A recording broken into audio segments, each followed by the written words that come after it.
Hi, welcome back to my channel. Christian here. Be sure to like and subscribe down here somewhere. Tonight for dinner, we're making grilled branzino. Before we get started, let's take a sip of that white wine. In this recipe, you're going to need a whole branzino, gutted and cleaned. You can generally get that done at the fish market, just ask them to do so.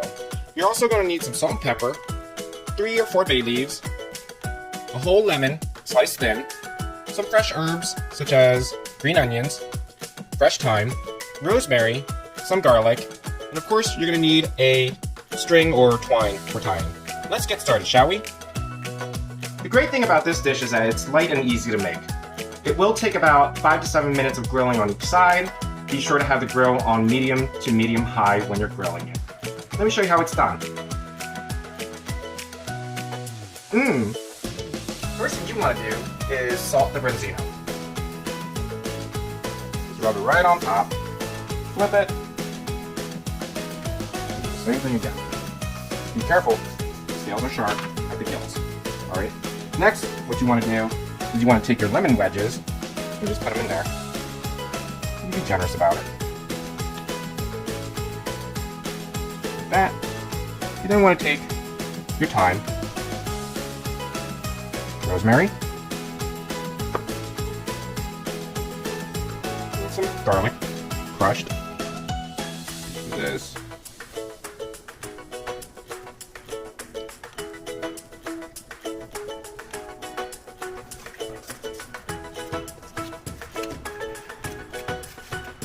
Some bay leaves. And a little bit of pepper.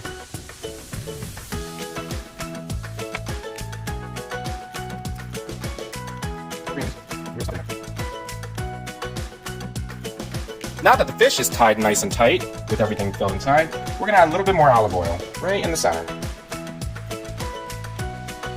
Oops. A little extra, never hurts you. Alright. And then, after that, we're going to bring it to the grill. Let's get going, shall we? But first, let's take a sip of that white wine.